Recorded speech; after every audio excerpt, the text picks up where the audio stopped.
خۆشەویستانی کورسات نیو سڵاوتان لەبێ بە خۆشحاڵیەوە لەگەڵ هاوکارانە مەمشۆ بەرنامەی ڕەهەنتان پێشکەشەکەین. هەموو ئەو ئەزمموی ئێستا لە هەرێمی کوردستانەی بینیت ڕۆژگارێک کۆمەڵێک لە گەنج و لاوەکان لە شاخ بەرگریان لە مافی ڕەوای ئەو میلەتە کردووە. کۆمەڵێک لە گەنج و لاوانی ئەم نیشتیمانە ڕۆژگارێک هەموو ژیانی خۆیان لە شاخ کرد بۆ قوربانی ئازادی و کرد بۆ قوربانی بەرگریکردن لە مافەکانی خەڵکی کوردستان. تەواوی ئەو دامەزراوانەی کە ئێستا لە هەرێمی کوردستان هەن بەرهەمی خوێنی شەهید و زیندانیانی سیاسی و کەمەندامانی سەنگەر و پێشمەرگە و تێکۆشەرەکانە. ئەوانەی ئەوەی ڕۆژێ لە شاخ بوون ئەمڕۆ هێشتا بە گوڕوتینەوە چاویان لەوەیە کە هێز و لایەنە سیاسیەکانیان بتوانن لە مافە مەدەنیەکان و لە خەباتی مەدەنیدا باشتر ئەسپی خۆیان تاو بدەن و خزمەتی کۆمەڵانی خەڵکی کوردستان بکەن. پێشمەرگە دێرینەکانی ئەوەی ڕۆژێ کوڕانی ڕۆژی سەختی خەبات چۆن پاڵپشتی و پشتیوانی یاخود تێڕوانینیان لەسەر هەڵبژاردن و بە تایبەتیش یەکڕیزی هێز و لایەنە سیاسەکان چییە؟ ڕەهەندە شەو پرسیارەکە لەبارەی تێڕوانینی پێشمەرگە دێرینەکان لەبارەی هەڵبژاردن و لەبارەی خزمەتکردنی خەڵک و لەبارەی کەم و کوڕیەکان بە میوانداری هەریەک لە بەڕێزان لە هەولێرە و بەڕێز ڕێباز بێرکۆتی کە تێکۆشەری دێرینەوە ئێستاش هێشتا لە کایی خەبات و سیاسەتدا کار دەکات. هیوای تەمەندرێژی و سوپاس بۆ کاک ڕێباز کە لە هەولێرەوە لەگەڵمانەوەروە بەڕێز عوسمان سێدەری کە ئەویشیان بەماشەوە پێشمەرگەی دێرینەوە و ئێستاش پەرلەمانتارە. بە بڕیارەکەمیشتر کە عوسمانیش بگاتێرەوە بڕیار بوو کاک ئەنوەر دۆڵانی فەرماندەی سەربازی کە لە شاخ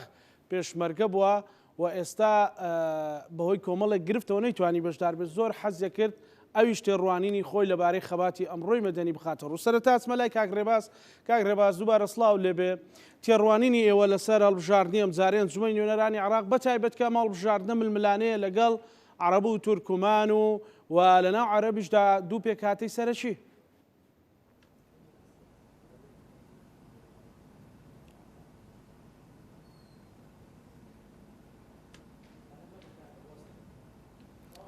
کاک ڕێباز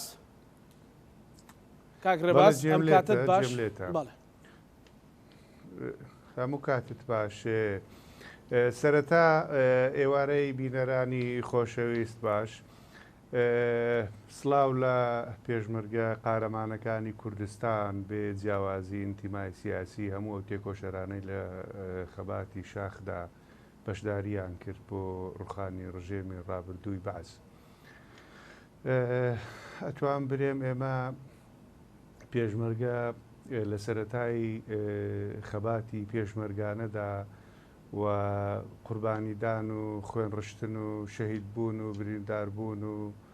و ئەوانەی کە زیندانی دەکران لە زیندانیەکانی باسەوە هەمویان بە ئامانجێکی استراتیژی کاریان دەکرد بۆ ئەوەی ئێمە لەو مافە نەتەوەییە لە ژێر ئەم چەمسانەوەی نیشتیمانی نەتەوەییدا وەل هەروەها هەتا لە چینایەتیشتا لە نێزامی تەبەقی خەباتیان کرد و ئەوێ ڕۆژە خەباتیان کرد ئەم جۆرە خەباتە پێویست بوو و دوای ئەمەش چیتر پێویست بوو کە حکوومەتی هەرێمی کوردستان و ڕاپەڕین بەرپا بوو حکوومەتی هەرێمی کوردستان و پەرلەمانی کوردستان دامەزرا ئەمە تقریبەن بوو بە 30 ساڵ لەوەوە ئەمەش قۆناغێکی تری خەباتی پێشمەرگانە بوو. پاشی ئەمانەش شتی تریش هاتە پێشەوە ڕوبەڕووی شەڕی تیرۆرستان بووینەوە و ئەوانەش هێزی پێشمەرگەی کوردستان دەورێکی گرنگی هەبوو لە پارێزگاریکردن لە سەروەریەکان و لە دەستکەوتەکانی شۆڕش. ئێمە ئەمڕۆ لە بەردەم هەڵبژاردننی پەرلەمانی عێراقداین کە خولی پێنجەمە لە خولەکانی تریشە خەڵکی زۆر بەتوانا و بە کەفاعەت بەشداریان کرد بە پێی توانا و بە پێی ئەم قودرەتە بەشەریەی کە هەبوو و ئەوەی مە دەمانەوێت لێرەوە باسی بکەین کە ئەم زارش لەم خولەش پێشمەرگەی کوردستان دەبێ بە هەموو کیانە سیاسیەکان دەوری خۆیان ببینن و ئەوەی جەنابیشت باست کرد چکامە پرسەکە پرسی کووردە لە بەغدا ینی پەیوەست نییە بە کێشە ناوخۆیەکانی لە هەرێمی کوردستانە هەیە بەداخەوە لێرە و لەوێ هەندێک خەڵک دەبینین باسی کێشە ناوخۆیەکان دەکات بۆ هەموو بینەران بۆ هەموو کیانە سیاسیەکان ئەمە پرسێکە لەگەر بەغدا ئەو مافە دەستوریانەی کورد هەیەی لە بەغدا وەکو مافی سیاسی مافی ئابووری مافی کۆمەڵایەتی و تەعویزاتی خراپبوونی دێهات و ئەنفال و هەروەها ماڵوێرانکردنی و بزرکردنی 182,000 ئەنفال وەروەها شایستە داراییەکانی هێزی پێشمەرگەی کوردستان کە هێزی پێشمەرگە جزئێکە لە موئەسەسەی دیفاعی عێراقی کە پێویستە دەعم بکرێ و لۆجستیکی پێ بدرێ و تەسلیح بکرێ و هەروەها قوت و ژیانی خەڵکی هەرێمی کوردستان کە چەند ساڵە ئەم کێشە و گرفتانە خۆشبەختانە لەوەشتا ئەتوانم برێم وەفتی حکوومەتی هەرێمی کوردستان بە سەرۆکایەتی کاقوبات دەوری گرنگیان هەبوو کە ئێستا کاقوبات سەرۆکایەتی لیستی هاوپەیمانی کوردستان دەکات من لێرەوە بەوە دەست پێکەن کە ئێمە لیستی هاوپەیمانی کوردستانی لە یەکێتی نیشتیمانی کوردستان و بزوتنەوەی گۆڕان پێکاتووە و بەوە دەستمان پێکردووە کە بەیەکەوە بەهێزترین ئێمە بەیەکەوە جوانترین و بەیەکەوە دەتوانین دەستکەوتی گەورەتر بەدەستبێنین لە هەموو کیانە سیاسیەکان و هەڵمەتەکە لە چەند ڕۆژی ڕابردوو واتە هەفتەیەک کە دەستی پێکردووە بە شێوازێکی نەرمونیان بە شێوازێکی ئارام لەژێر قانونی کۆمسیۆنی باڵای هەڵبژاردن واروەها بە شێوازێک کە نەبێتە ئیزعاجکردنی خەڵک و نەبێتە ڕێگری لە بەردەمدام و دەستگاکانی حکوومەتی هەرێمی کوردستاندا و بە شێوازێک بی نەبێتە ڕێگری لە بەردەم پرۆسی هاتوچۆی هاوڵاتیاندا بەیەکەوە بەهێزترین دەستمان پێکردووە و ئومێد دەکەین سەرکەوتنی گەورە بەدەستبێنین. بەڵێ کاکڕێبا زۆر جار گلەیی لەوە دەکرێت کە بەهۆی ئەوەی کە کۆمەڵێک کەم و کوڕی هەیە لە هەرێمی کوردستان و ژیانی خەڵک وەک پێویست نییە یعنی پەلاماری خەباتی شاخی پێشمەرگە دێرینەکانی شەدرێت ئەمە تا چەند ڕەوایە مەسەلەن ئەمە ببەسترێتەوە بەو خەباتە ڕەوایی کە لە شاخە بووە. بەڵێ زانی ئەگەر ئێمە باسی ڕابردوو بکەین باسی مێژوو بکەین هەموو میلەتێک ئەبێ احتیفاس بە مێژووی خۆی بکات یعنی و لاپەڕەی سەروەریەکانی مێژووی هەرێمی کوردستان لە 6 ساڵی ڕابردوو بە خوێنی شەهیدەکان نەخشێنراوە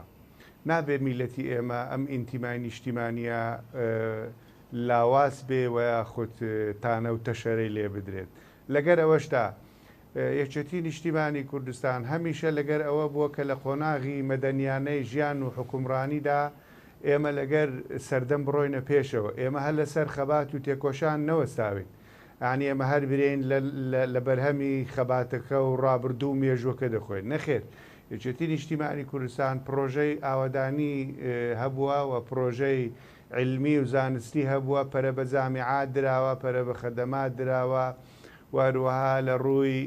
دەتوانم برێن پرسی نیشتیمانیەوە وەفدی هەرێمی کوردستان لە بەغدا دەوری گرنگ و کاریگەریان هەبووە بە پش و درێژی کاری خۆیان کردووە و زۆر دەستکەوتی گەورە بەدەست هاتوون بێ ئینسافیەتەوە برێ بەڵام بەڵێ کەموکوڕی هەیە کەموکوڕی لە خەدەمات هەیە کەموکوڕی لە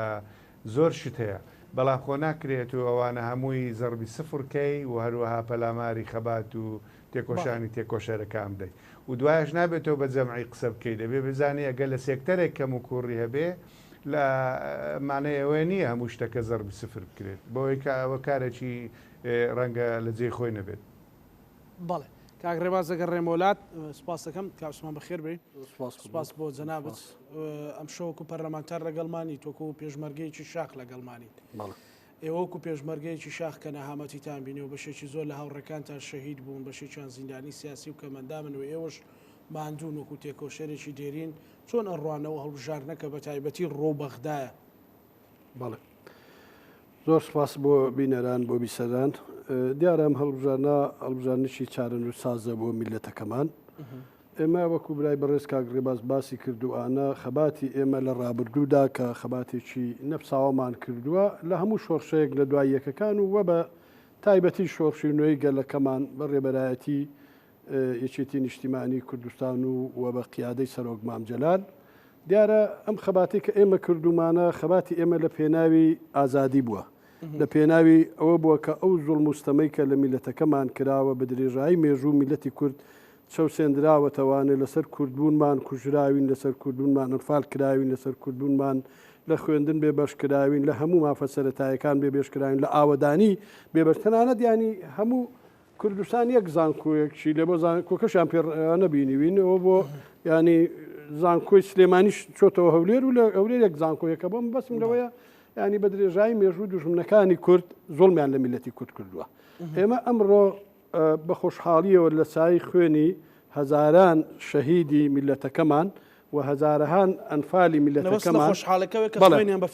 بەڵێ بەڵێ مەبەستمانێت بە خوێنی ئەم شەیدانەکە بە فیڕۆ نەڕۆیوە ئێمە قۆناغ بە قۆناغ خەباتمان کردو ئەمڕۆ گەشتوین بەوەی ئێستا خەباتی چەکداری ئێمە لە پێناوی خەباتی هەڵبژاردن و خەباتی ئازادی ئەمڕۆ بووە ئێستا ئێمە ئەم ڕۆکانە ینی توانیومانە ینی بگەینە ئەم خۆناغی ئێستا بە هەوڵ و هیمەتی هەموو تێکۆشەرانی میلەتەکەمان هەزارەها گەنج لەو پێناوەدا گیانی خۆی بەخت کردووە بۆ نمونە من بۆ خۆم چەندەها پێشمەرگەم بێشک دێ لەگەڵ یەکەم ڕۆژی پێشمەرگایەتیان شەهید بوون و ئانە کە گیانی پاچی خوان لە پێناوی ئازادی ئەم ئازادەی ئەمڕۆ بەخت کردووە بۆیە ئێمە بە خۆشحاڵیەوە دەتوانین بڵین خوێنی شەهیدەکانمان خوێنی ئەنفالەکانمان بە فیڕۆ نەچووە ینی ئەمڕۆ ئێمە حکوومەتێکی خۆمان هەیە ڕاستە کەم و کوڕی هەیە کەم و کورتیمان هەیە بەڵام ئێمە ئەو حقەتە بزانین ئێمە لە دوای ساڵی 1970 لە کارەساتی ئەنفال و پێش ئەوەش تەبعاً ینی ئەم کوردستانەی ئێمە لەگەڵ خاک یەکسان کرا بێجگە لە پارێزگایەکان تەنانەت قەزێکە لە سنووری پارێزگای سلێمانی قەزاژ نەما ینی قەزا ناحەیە گوند هەر هەمووی لەگەڵ خاک یەکسان کرا هەر هەمووی تەخت کرا من خۆم لە دوای ئەنفال پێشمەرگەیەکی پارتیزان بوو ئەگەر ئاگرمان لێ ببڕایە ئێمە یا دەبوو بچوینای بۆ کۆمەلگای پیرەمەگرون ئەو کاتەم جەمەعی پیرەمەگرون یا بۆ سەردەشت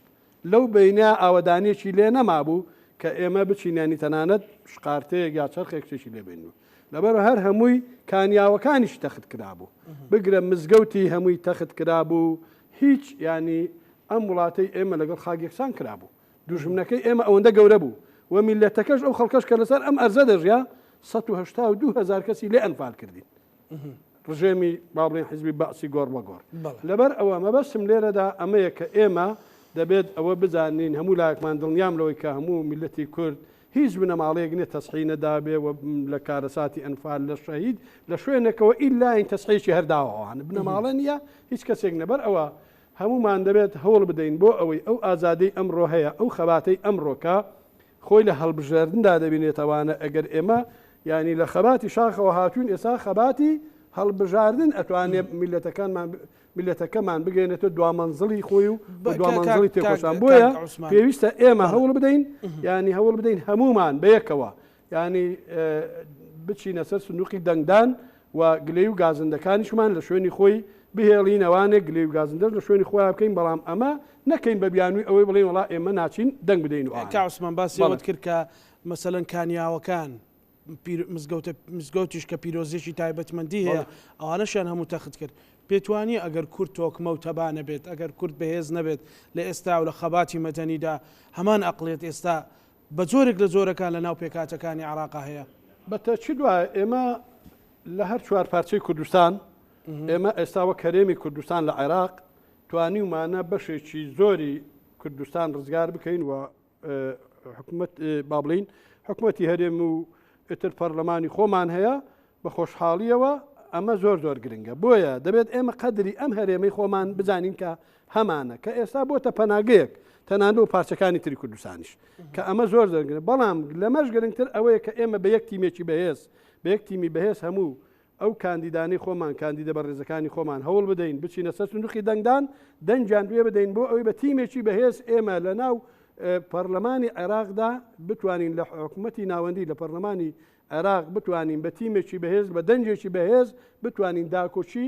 لە مافە بەدین هاتووکانمان بکەین و ئەو مافانەی کە ئێستا ئێمە بۆن من ناوچە چێشە لەسەرەکان کە تا ئێساکانە بەداخەوە ئەوە تا بە بێنازی ئەوە تا ئێساکانە ئێمە مادەی 140 هەبوو ئەویش ئەوە تا وەکو پێویست ئیشی پێ نەکراو ئەوانە بۆیە ئەگەر ئێمە تیمێکی بەهێزمان هەبێ دەتوانین ینی بەرگرێکی گەورە بکەین بۆ گەڕانەوەی ناوچە چێشە لەسەرەکان بۆ چارەسەرکردنی ئەو کێشانە ئەویش بەچێ دەکرێت بە ئێمە ناکرێت لێرە بەو تیمە دەکرێت کە دەچێتە بەغدا لەبەر ئەوە بۆیە لە هەموو حاڵات بەلولەی تفەنگەکانیش ناکرێت بەڵێ بەلولەی تفەنگیش ناکرێت ئەمڕۆکانە لەبەر چی لەبەر ئەمڕۆ خەباتی سیاسیە خەباتی پەرلەمانیە خەباتی حکومڕانیە بۆیە ئێمە پێمان وایە دەبێت هەموو لایەکمان هەوڵ بدەین ینی هەموو گلەی گازندەکان کە لەوانەیە زۆر جار هەیە وەکو برای بەڕێزکە ڕێبات باسی کرد و خەڵک گلەی هەیە گازندەی هەیە ئێمە زانین لە نەتیجەی ئیشکردندا لە نەتیجەی حکومڕانیە کە موکوڕیشمانە بووە بەڵام کاری زۆر باشیش کراوە ینی هیچ گوندێک نییە قوتابخانەی نەبێ ڕێگای نەبێ و شارەکانمان ئەگەر جاران پارێزگای سلێمانی ینی چەندە بوو بێ ئێستاکانە حساب کە 10 ئەوەندەیە 20 ئەوەندەیە هەولێر بە هەمان شێوە شارەکانی تر کەلار بەقەدەر پارێزگای سلێمانی جارانە ئەمە خزمەت گوزاری دەبێت لە ڕووی با بڵێ خزمەت گوزاریەوە ئەگەر تۆ تەماشا بکەی ینی بچە سەر شاخێکی بەرز وەکو پیرەمەگرون ئەگەر تەماشا بکەی لە سلێمانی و تاڕانی و خەڵاجی ئەمووی وەکو یەک شاری لێ هاتووە هەمووی چراخان و کارەبایە لەوانەیە بڵێم ئێمە ئێساگەر بپرسیم بڵین کارەبای 24 ساعتمان نییە بەڵێ حەق خۆیەتی هەمان بێ بەڵام لە هەمان کاتیشدا ینی گەشەکردنی شار و شارشەکانی هەرێمی کوردستان ینی بە شێوەیەکی زۆر بەرفراوان گەشەی کردووە و بە شێوەیەکی زۆر بەرفراوانیش پێویستی بە خزمەت گوزاری هەیە بۆیە ئەوەی گرنگە بەلای ئێمەوە ئەوەیە کە ئێمە ینی هەوڵ بدەین ینی هەموو لایەکمان هەوڵ بدەین بچین دەنگ بدەین دەنگ بە کاندیدەکانی خۆمان بدەین هاوپەیمانی کوردستانی ئێستاکانە کە خۆی لە یەکێتی نیشتیمانی کوردستان و لە بجوتنەوەی گۆڕاندا دەبینێتەوە ئێمە لە هەڵبژارنەکانی بێشودا لەوانەیە منافەسەکە چێبڕجێکە زۆر قورس بوو بێت بەڵام ئێستا بە خۆشحاڵیەوە زۆر هێمنانەیە لەبەر ئەوە ئێمە هەمومان ئەمڕۆ هەردوو لامان یەک تیمێکین و جارانیش بگرە دەنگدەرانی بجوتنەوەی گۆڕان و یەکێتی نیشتیمانی کوردستان بەڵێ بە هەموو زۆر جار کەمە چوونە بانگەشەوە گلیان کردووە کاکە ئەی بۆ یەک ناگرنەوە بۆ نابن بە یەک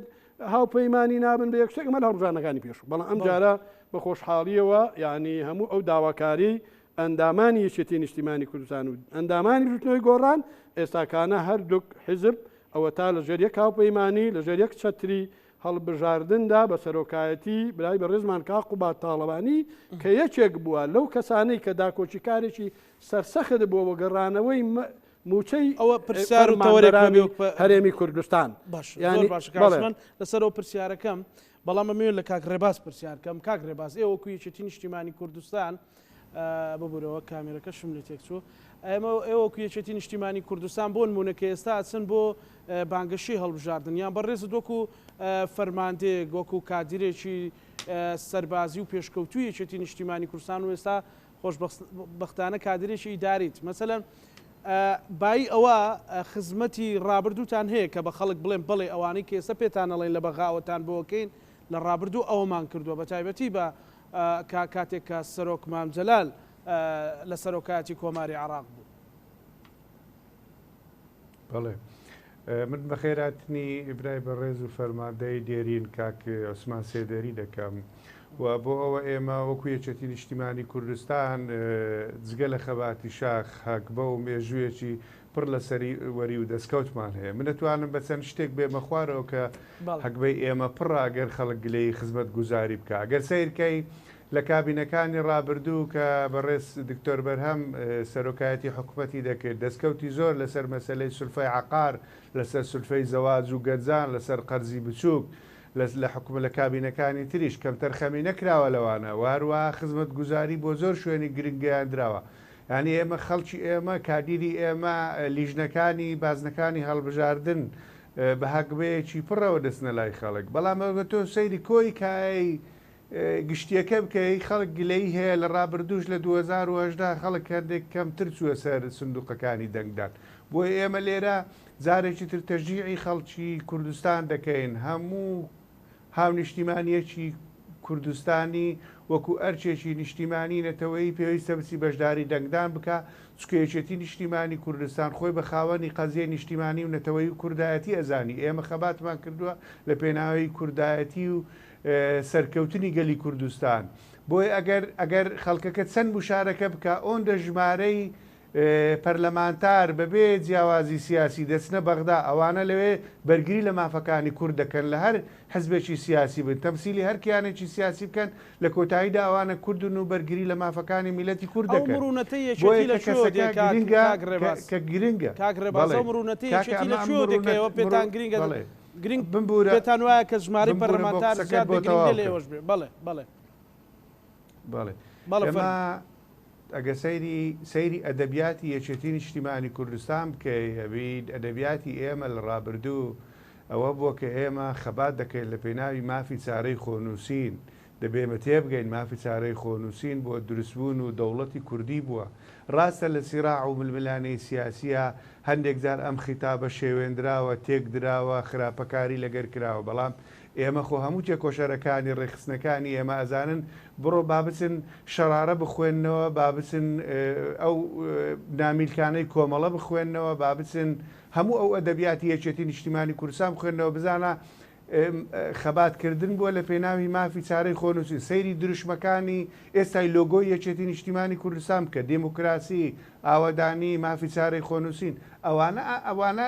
دروشم و ئامانزی ئێمە بوو ئەوە لەوە سەرچاوی گرتیا بۆی ئێمە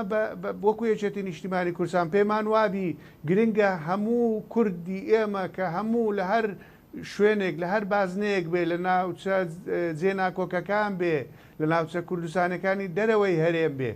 هەموو ئەو نیشتیمانیەکی کورد کە حەقی دەنگدانی هەیە دەنجی خۆی نەفەوتێنی بچی دەنگ بدا ئجا دەنگ بە هەر کیانێکی سیاسی دەداەوە بە خۆی ئازادە یەکێتی نیشتیمانی کوردستان لە ڕوانگەی تێگەیشتن و تەفاهمی قوڵی استراتیژی کورد ئەوەیە کە کورد بەشداریەکی زۆر بکە بۆ ئەوی کورد بەقعدی زۆری هەبێ لە بەغدا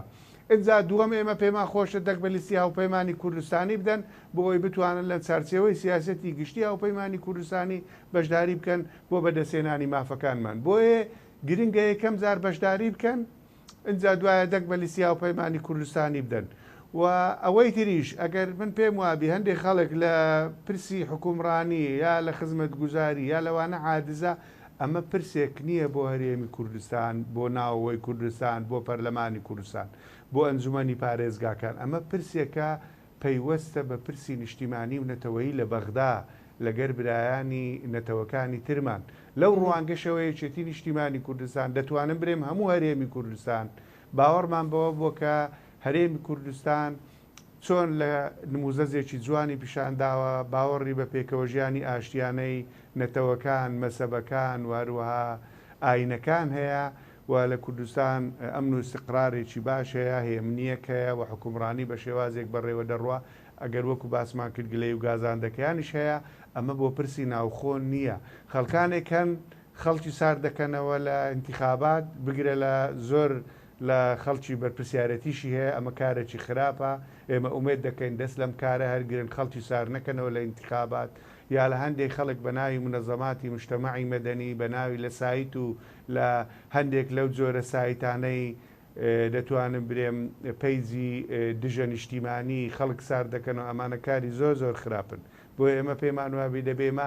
هانی خەڵکی خۆمان بدەین وەکو کورد هەمویان بەشداری بکەن و لە ناو بەشدار بوانیش پێمان خۆشە دەنگ بە لیستی کاندیدەکانی هاوپەیمانی کوردستانی بدەن کاک ڕێباز ڕەنگە ینی بەبێ دوو دڵی گەنجێک ئەم جارە دەنگ دەدات کە ئەو کاتە بۆ کە ڕژێمی بەعز ڕووخاوە ئێوە لە ماوەی دوای ڕوخانی ڕژێمی بەعز وەکو یەکێتی نیشتیمانی کوردستان کە تا ساڵی 2009 پێکاتەکەتان هەمان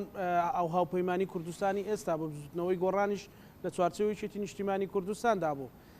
توانیتوانە چی لە بەغدا بەدەست بهێنن بۆی بە گەنجێک بڵێن تۆ لە ئێستا کە تەمەنت 18 ساڵی ئێمە لە بەغدا سەرۆکەکەمان پەرلەمانتارەکانمان نوێنەرەکانمان لە وەزیرەکان لە پەرلەمانتارەکان ئەمەیان بەدەستێناوە ئێمە ئەوانەی کە یان نێرین بەدەنجیەوە خەرمانێکی ترە خەنە سەر کرشەیەکی ترە خەنە سەر خەرمانی کوردایەتی و خزمەتکردن بەڵێ بەڵێ پێکاتەی عێراق بەم شێوازە بووە کورد عەرەب بە شیعە و سوننەوە یعنی کوردیش لەم شێوازە لە دیبازەی دەستورەکە ڕاستەیرکەی کە وڵاتێکی حکومڕانیەکی فیدرالی اتحادیە و هەروەها ئارەزومەندانەیە یعنی بۆ ئەگەر ئەمە گرفتەکانیشمان لەگەر عێراق دروست بووە بەڵام ئەگە سەیری دەستکەوتەکان کە یەکەم دەستکەوت حسەی کورد سەرۆکی عێراق بوو خۆ سەرۆک کۆماری عێراق لە مێژووی ڕابردووی 6 ساڵی خەبات و تێکۆشانی کورد سەرۆک کۆمار کورد نەبووە ئەمە دەستکەوتێکی گەورەیە ئەجا ئەوان هەر ناوێکی لێ بنێن یا بە هیچی نەزانن یا بەوەی حرمەتەن بۆ ئەم پێگەیە کە دوو دەورە جەنابی مام جەلال بوو دەورەیە کاک دکتۆر فواد مەحسووم بوو ئێستا بەڕێز کاک بەرهەمە ئەمان دەستکەوتی گەورن بەمە دواوە ئەی ئەو هەموو موچە و شایستە داراییانەی لە 2023وە بەدەست هات بۆ تا 2013 گرفتەکان لەگەر ئەو کاتی دەوڵەتە ڕئیس الوزەرا نووری مالکی دروست بوو ئەمانش لەسەر پرسی خاک و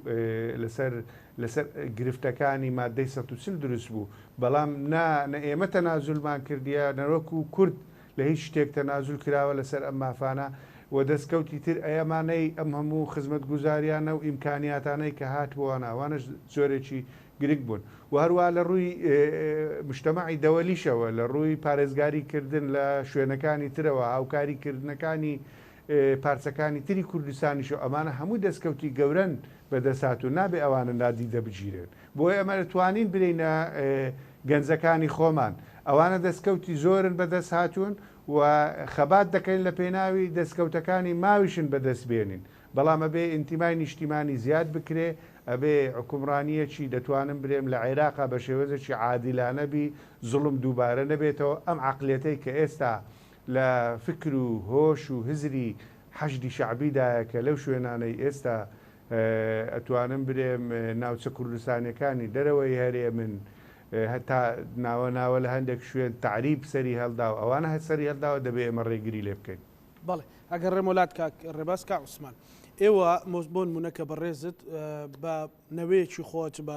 کەسێکی نزیکی خۆت بڵێ کە لە 2010 لەدایک بووە ئەڵێیت ئێمە چیمان بۆ کردوون وەکو گەنج وەکو یەکێتی نیشتیمانی کوردستان تا ئێستا پێی بڵێ بڕۆ سەر سندوقی دەنگدان و دەنگدا ئێمە تەبعەن دیارە من بۆ خۆم وەکو خۆشم و برای بەڕێزم کاگڕێ بازیش دڵنیان بە هەمان شێوش پێشمەرگەیشی دێرین بووە من بۆ خۆم نەڕیشم هاتووە نەسمێڵم هاتووە کە بووم بە پێشمەرگە خەباتم کردووە لە پێناوی ئایندە و داهاتووی میلەتەکەی خۆم لە پێناوی ئەو گەنجانە لە پێناوی میلەتەکەی خۆم بەڕاستی بۆیە من پێیان ئەڵێم ئێمە گەنجێتی خۆمان ینی گەنجێتی خۆمان کە من ماوم لە ژیاندا ماوم ڕاستە من 5 جار بریندار بووم ڕوانەی خەڵک ببینەوە بڵێ عیب و بەڵایشی لێ نیە بەڵام لە هەمان کاتدا ڕەفیقەکانی ئێمە زۆربەی هەرێ زۆریان ینی زۆرینەی هەرە زۆریان شەهید بوون گیانی خۆیان بەخت کردووە ینی لە پێناوی ئەو ئازادیە بۆ لە پێناوی ئەو گەنجانە بووە لە پێناوی ئەو میلەتەی خۆمان بۆ کە ئێستاکانە ئێمە لە خزمەتیان داین بۆیە ئێمە پیان دەڵین گلەی و گازندەکان با لە شوێنی خۆی بێ گلەی و گازندەش با هەبێ بەڵام ئێمە خەباتی ئێمە ئەمڕۆکانە بۆ ئایندەی ئێمە لە ناو حکوومەتی ناوەندی عێراقدا لە ناو پەرلەمانی عێراقدا ینی ئەگەر ئێمە ینی بە تیمێکی بەهێزەوە ئەوان دەبێت بەڕاستی ینی ئەوە دڵنیام لەوەی ئەوە قەتە ئەزانن کە ئەم میلەتە کە ئەم وڵاتە ئەم هەرێمە هەرێمی خۆیانە ئایندەی خۆیانە ڕاستە لەوانەیە گلی و گازندان هەبێت لە زۆر ڕوانگەوە بەداخەوە تەبعەن ئێمە بەهۆی شەڕی نەگریسی تیرۆریستانی داعش کە شەڕێکی نابەرابەر بوو تووشمان بوو ئێمە ڕوبەرووی خەیرانێکی زۆر گەورە بووینەوە دوجاریش نەخۆشی کۆرۆنا و ئەمانە ئەگەرنا ئێمە بەڵێ کەم و کورتیمان هەیە لە بواری دامەزراندنی خوێنکاران دەرچوانی زانکۆپی مانگاکان و هەروەها هەموو خەڵکی کوردستان ینی کەم و کورتیمان هەلی کار وەکو پێویست نەبووین ئەمانە بەڵام ئەم دۆخەنا لەبارە ڕوبەڕووی ئێمە کردو ئەگەر من لە خەیاڵم یەک جارێکە برای بەڕێز کاکۆسرت دێتە شارۆچکەی پیرەمەگوم کە شارۆچکەیەکی بچووکە 1000 کەس بێگ ئیمزادا دەمەزرێنێت ینی کە 1000 کەس دەمەزرێنێت ئەو کاتە مەجالەکە هەبووە ینی خەڵکێکی زۆر دامەزرێنراوە بەڵام بەداخەوە ئێمە ڕوبەڕووی ئەمە بۆیە ئێمە بە هەموو خەڵکی مەسەلەی موچە کاڵێمان بەڵێ مەسەلەی موچە مەسەلە لەمە ڕابردوو بەهۆی ئەو کێشانەی هەبووە ئێوەکو یەکێتی دەستان هەبووە لەوەی کە بتوانن ئێستا لێ بڕین هەبووە پاشەکەوتو بە بەڵام ئێستەوە دوو مانگە موچە بە وە خۆی دابەشکرێەوە دەستان هەبووە لە پاڵپشتیکردنی حکوومەتی هەرێم یان ڕێکەوتن لەگەڵ بەغدا بۆ ئەو موچە بەڵێ ئێمە هەمیشە پاڵپشتی تیمی حکوومەتی هەرێمی کوردستان بووین کە ئەو تیمە بەسەرۆکایەتی برای بەڕێز کاقوبات تاڵەبانی بووە هەوڵێکی زۆر دایان جار لە فەزاو لەوانە شت لەسەر کاقوبا و دوویتر ئەملاولا بۆ ئەوەی کاقوبات بە نوع لە نوعەکان ینی تۆزە سار بکرێتەوە لەو هەوڵانە بەڵام بەداخە بە خۆشحاڵیەوە کاقوبات ڕۆژ بۆ ڕۆژ گەرمتر بوو لەوەی کە بە خۆشحاڵیەوە دەرئەنجام تیمی حکوومەتی هەرێمی کوردستان ئەوە بوو نەتیجەیەکی باشی بەدەستێنا بە خۆشحاڵیەوە ئێستا لێبڕینی موچە نەماوە ینی ئەمە ئەگەر ئێمە تیمی ئێمە لە حکوومەت لە پەرلەمانی عێراقدا یاخود تیمی ئێمە لە عراقدا کە سەرۆک کۆمار ئێمەوە چەندین وەزیرمان هەیە چەندین پلەداری ترمان هەیە ئەوانە ئەگەر بەخوت نەبووایە ئێمە نەمان دەتوانانی ئەو مافانە بجێڕینەوە بە خۆمان و ئەوانە ئێساش ئەوە تا لێرە لەوێ دەبیستین وەزیری دارایی بچوچیان قسەیەکە کە ئەڵێ ئەم شایستانە ئەمە یاسایی نێوچیوچی ئەوانە نەخێر هیچ شتێکیان پیاسایی نێ بەنسبەت ئێمەوە ینی لەبەر ئەوە ئێمە پێمان وایە دەبێت ئێمە ینی خەڵکی ئێمە خەڵکی کوردستان دڵنیاین لەوەی بە دڵسۆزیەوە دەچێتە سەر سندوقەکانی دەنگدان و دەنجیش بدەین بە هاوپەیمانی کوردستانی هاوپەیمانی کوردستانی وەکو باسمان کرد شتێکی تازەیە بۆ ئەمڕۆ و هێزێکی تازەیە کە لەژێر کە بجوتنەوەی گۆڕان یەکێتی نیشتیمانی کوردستان هەردووچان بە یەک تیمێک دایانەوێ بچنە بەغدا و لەگەڵ هەموو لایەنەکانی تریش ئەو کاتە هەمومان جارێکی تر ببینەوە بە یەک تیم بەڵام لە هەمان کاتدا ئێمە داوامان هەیە کە ینی هەموو خەڵکی کوردستان بچنە سەر سندوقی دەنگدان دەنگ بدەن بە کاندیدەکانی هاوپەیمانی کوردستان و بە هەر کەسێک خۆیان پێیان باشە بەڵام ئێمە پێمان باشە دەنگ بە کاندیدەکانی هاوپەیمانی کوردستان بدەن بۆ ئەوەی بە تیمێکی بەهێز ئێمە بتوانین ڕوبەڕووی ئەو غەدر و غودور و زوڵمانە ببینەوانێک کەوا لە هەرێمی کوردستان ئەکرێتوانە بۆیە ئێمە باوەڕمان بەوە هەیە کە خەڵکی کوردستان بەڵێ زۆر لەوە وریاترن و هەموو جارێکیش گلەی و گازندیان بوو بەڵام لە کۆتاییشدا کە هاتوۆتە سەرکاتی دەنگدان و ئەوانە خەڵک چووە دەنجی داوە و دەنجی بە کاندیدەکانی خۆی داوە و بە دڵسۆزیەوە ئەرکەکەی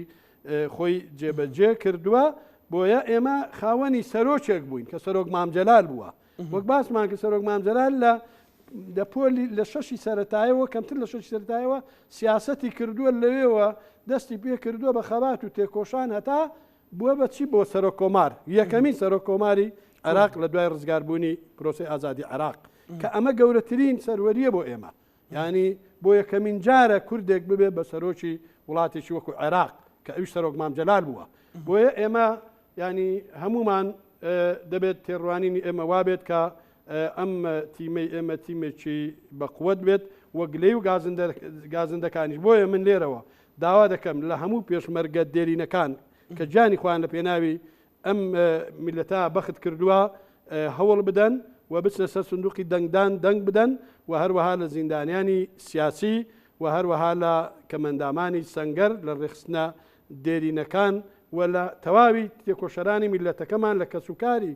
سەربەرزی شەهیدان و ئەنفالکراوان و لە تەواوی تاک بە تاچی خەڵکی کوردستان داوام هەیە کە هەمومان بە دڵسۆزیەوە بچینە سەر سندوقی دەنگدان و هەوڵ بدەین بە تیمێکی زۆر بەهێزەوە کاندیدەکانمان بە دەنجی زۆر بەهێز بنێرینە ئەو یەک ریزیە تا چەند کاریگەری هەیە و چی پێشکەش بە قەواری هەرێمی کوردستانەکە و یەک دەنجە ئەو یەک دەنجە ئەو یەک ریزە پێمان دەڵێت کە دەبێت ئێمە یەک ریز بین بە یەک ریزی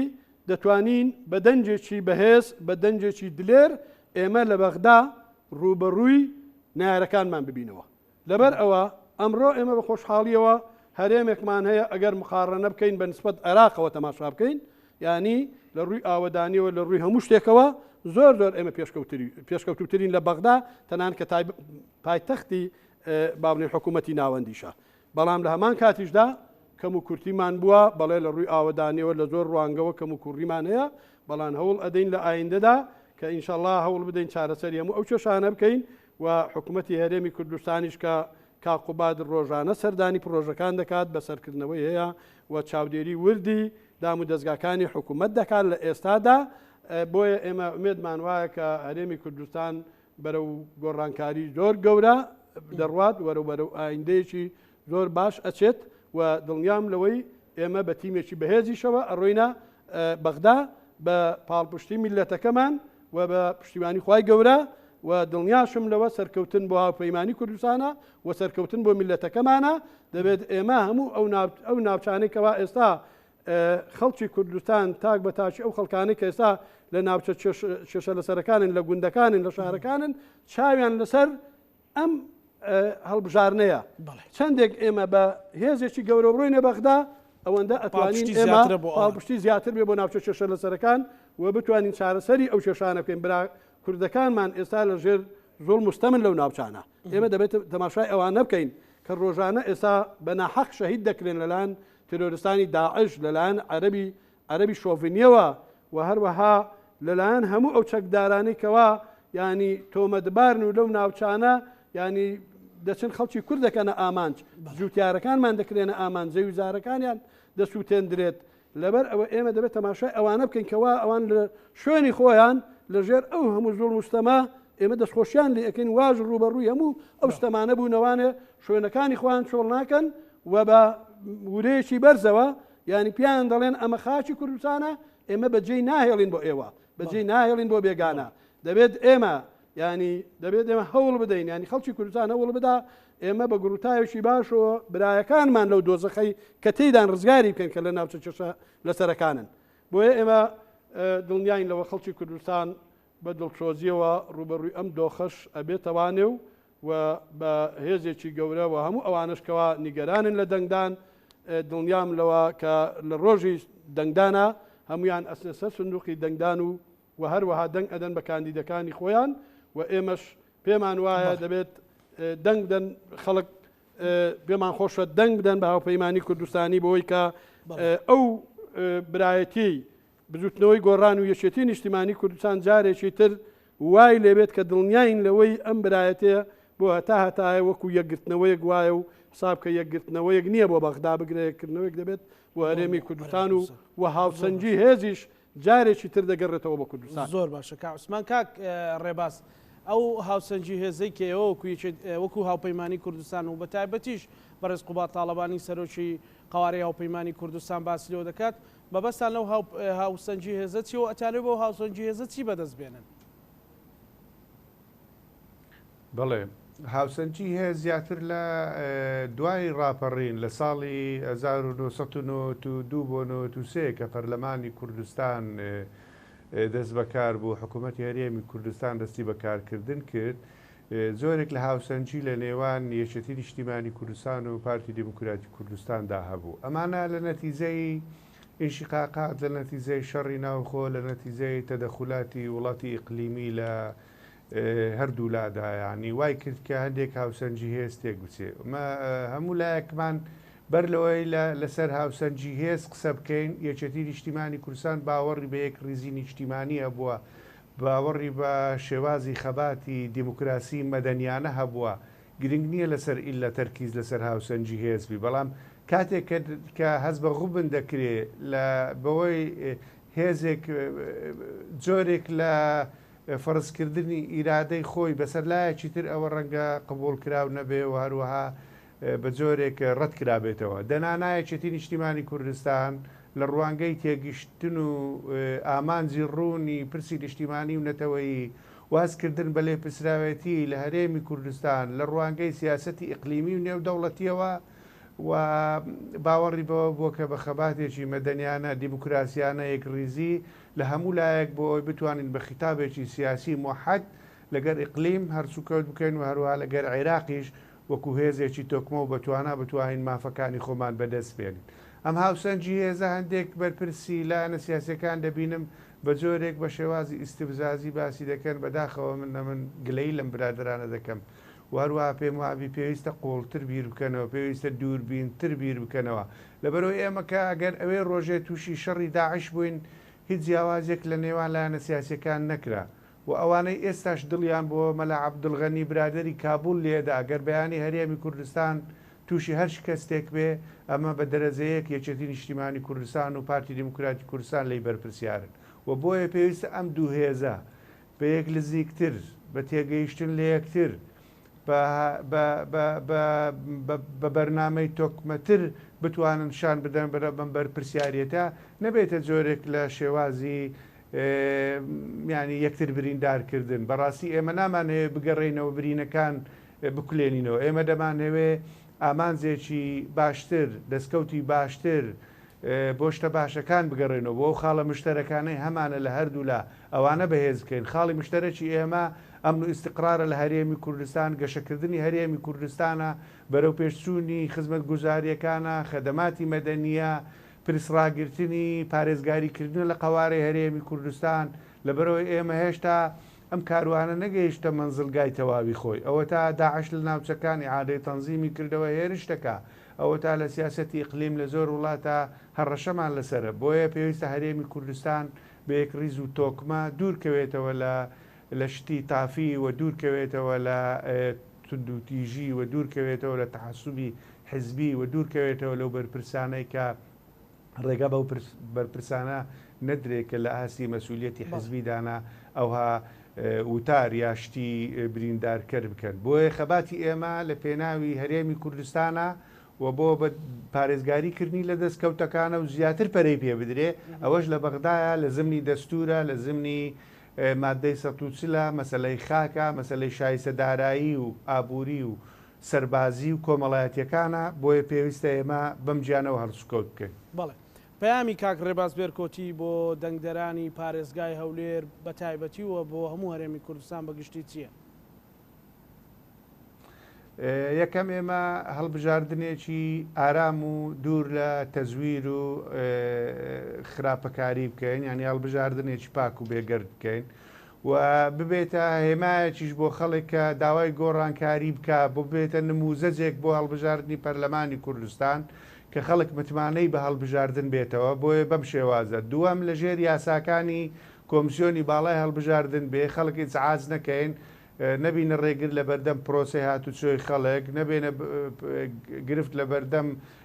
کاری ڕۆژانەی حکوومەتی هەرێمی کوردستان. واروها خەڵکی ئێمە سەیری خەبات و مێژوو و سەیری حکومڕانی و سەیری ئەم دەستکەوتانەی بەدەست هاتوون. بۆیە ئێمە لەم بازنەی هەولێر داوا لە هەموو دەنگدەرانی لیستی هاوپەیمانی یەکێتی نیشتیمانی کوردستان بزوتنەوەی گۆڕان دەکەین بۆ ئەم هەموو مێژوەی کە باس کرا، بۆ هەموو دەستکەوتانەی بەدەست هاتوون، بۆ ئایندەیەکی باشتر، بۆ پارێزگاریکردن لە قوارەی هەرێم، بۆ گەڕانەوەی ئەم خاکەی کە ئێستا لە ناوچەکانی دەرەوەی هەرێمە، بۆ قوت و شایستە داراییەکان، بۆ خەباتی پێشمەرگانە و شایستەکانی هێزی پێشمەرگا دەنگ بە لیستی هاوپەیمانی کوردستان بدەن و ڕۆژی دەیدا بکەنە کەرنەڤاڵێکی گەورە بەشداری لە هەڵبژاردنەکانی کوردستانە بکەن. سوپاس دەکەم کاک ڕێباز. کە عوسمان دوا سەرنجی تۆ دووە پەیامی تۆ بۆ دەنگدەر و لایەنگرانتان چییە؟ من پەیامی ئێمە ئەوەیە بۆ دەنگدەرانی هاوپەیمانی کوردستان کە هەمویان هەموو گلەی و گازندەکانیان خەنە لاوە، بەڵام ئیتر ڕۆژی دەنگدان ڕۆژی دەی مانگ بچە سەر سندوقەکانی دەنگدان و هەروەها دەنگ بدەن بە هاوپەیمانی کوردستان. لەبەر ئەوە ئێمە بەو هاوپەیمانیە دەتوانین هەموو ئەو ئاواتە بەدی نەهاتوانەی میلەتەکەمان بێنینە دی کەوا بەدی نەهاتوون و ئەوانە کەوا ئێمە تا ئێستاکانە بەڵێ ئێمە خاوەنی هەرێمێکی خۆمانین، بەڵام هەرێمەکەمان تا ئێستاکانە نوخستانی هەیە بەبێ ئەو ناوچانەی کەوا ئێستا کێشەی لەسرە تا ئەو ناوچانە نەگەڕێنەوە سەر هەرێمەکەمان ئێمە نابین بە هەرێمێکی ینی ئەو هەرێمەی کە بۆ خۆمان ئەمانەوێ و ئامانجی ئێمەش وەکو یەکێتی نیشتیمانی کوردستان ئەوە بووە کە ئێمە هەمیشە شعارمان و پەیامی ئێمە مافی چارەی خۆنووسین بووە. مافی چارەی خۆنووسین تەنها و تەنها ئەمە نییە کە ئێستا ئەمە نییە کە ئێستا هەمانە ئێمە بگرە زۆر لەوە زیاترە داواکارەکانی ئێمە، بەڵام ئەمە خەباتی دەوێت بە تایبەتی خەباتی پەرلەمانی و خەباتێکی مەدەنیانە کە ئەویش بە دەنجی هاوڵاتیانی هەرێمی کوردستان دەبێت و ئێمە جارێکی تر داوایان لێ دەکەین، دەستەکانیان دەگوشین و سوپاسیان دەکەین کە هەمویان بچنە سەر سندوقی دەنگدان دەنگ بدەن بە هاوپەیمانی کوردستان بۆ ئەوەی بتوانین بە دەنجێکی دلێر بە دەنجێکی بەهێز لە بەغدا داکۆچی لە مافەکانمان بکەین. زۆر سپاس بۆ بەڕێز عوسمان سێدەری پێشمەرگەی دێرین، هەروە سپاس بۆ بەڕێز ڕێباز بێرکۆتی پێشمەرگەی دێرین، سپاس بۆ دنیاانە بەڕێزم،